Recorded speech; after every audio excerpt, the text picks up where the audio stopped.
Das war jetzt ein Rechtsmanövrieren, dass ich in die Parklücke gekommen bin. Neue BMWs haben aber ein cooles Feature, nämlich den Rückfahrassistent. Den zeigen wir euch heute zeigen. Herzlich willkommen im Erklärvideo auf meinem freien YouTube-Kanal. Gut, wenn ich zum Beispiel weiss, ich fahre in ein sehr enges Parkhaus, in eine enge Parklücke rein, kann ich, bevor ich reinfahre, den Fahrweg aufzeichnen. Nachher, wenn ich den parkiert habe, kann ich den Rückfahrassistent starten, wenn ich wieder rausfahren will. Ich habe jetzt eben vorher schon die Fahrstrecke gespeichert. Jetzt lege ich den Rückwärtsgang einlegen. Der Rückwärtsgang ist eingelegt. Da kommen grüne LEDs, die aufleuchten. Ich muss selber das Gaspedal und die Bremse betätigen. Ich löse jetzt mal die Bremse. Gehe leicht aufs Gas. Natürlich immer schauen, dass ich da trotzdem nicht zu nahe bin. Sieht bis jetzt aber alles tiptop aus. Ich sehe jetzt auch auf dem Screen die Fahrstrecke, die er jetzt nachfahren wird. Und man schön kann zuschauen. Wie gesagt, meine Hände sind nicht am Steuerrad. Er macht alles selber. Und jetzt kommen wir durch eine recht enge Stelle hier. Rechts ist alles gut soweit. Wir sind recht nahe dran, vorne rechts. Ich hoffe, wir kommen nicht noch näher. Sieht okay aus soweit. Perfekt. Ich würde sagen, Test bestanden. Jetzt können wir noch kurz ein bisschen weiterfahren. Sozusagen ein Ausgangspunkt wieder, wo ich die Aufzeichnung gestartet habe. Sehr gut. Also wenn man ein enges Parkfeld hat, wo man weiss, man wird Schwierigkeiten haben, wieder raus zu manövrieren, ist das Feature definitiv sehr impressive.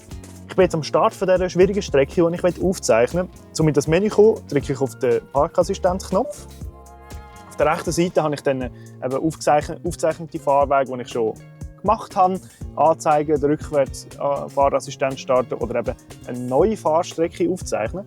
Für das habe ich jetzt auf den Knopf gedrückt. Dann kann ich die jetzt manuell abfahren, sprich ich bin im Drive. Ich mache jetzt zum Testen mal ein bisschen übertriebene Böckli.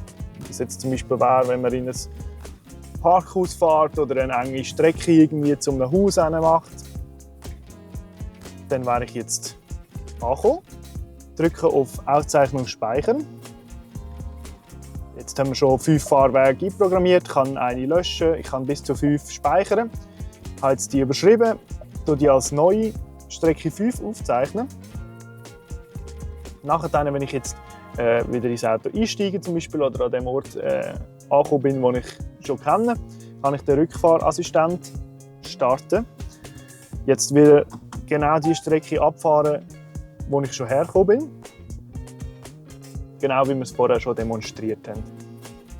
Jetzt haben wir ja die Fahrstrecke aufgezeichnet. Ich bin jetzt ein bisschen weiter weggefahren von dem originalen Ort, wo wir gestartet haben. Ich sehe auf dem Screen im Moment nichts. Ich kann nur einen neuen Fahrweg aufzeichnen. Wenn ich jetzt da in die Nähe komme von dem Ausgangspunkt, dann erscheint als erstes der Rückfahrassistent. Das ist einfach sozusagen da, wo ich jetzt durchgefahren bin, würde rückwärts wieder zurückfahren.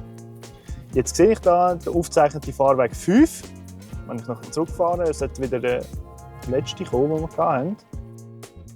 Genau, aufgezeichnete Fahrweg 5 starten. Für das fahrt ihr jetzt mal an den Ursprungspunkt hin. Vorher unterbrochen. So. Mit der Bremse betreten. Bremse lösen. Und jetzt fahrt ihr erstens mal wieder dort hin, wo wir waren. Er hat jetzt entdeckt, wir sind in der Nähe von dem aufgezeichneten Fahrweg. Tut dann das als Vorschlag sozusagen definieren. Das heisst, wenn ich zum Beispiel ins Parkhaus öfters gehe, die Strecke häufiger fahre, dann checkt er, wenn ich wieder in der Nähe von dem Punkt bin, ich habe einen aufgezeichneten Fahrweg. Das ist jetzt genau der. Jetzt zeigt er auch die Fläche an, wo wir wieder drauf parkieren. Perfekt, wir sind angekommen. Also wirklich ein cooles Feature, wenn man irgendwie wirklich einen Ort hat, wo man häufiger hingeht, wo man immer ein bisschen Mühe hat damit. Man muss es einmal aufzeichnen und ab dann tut er eigentlich immer vorschlagen, dass man ja die Strecke könnte von ihm fahren lassen. Und das funktioniert wirklich sehr, sehr gut.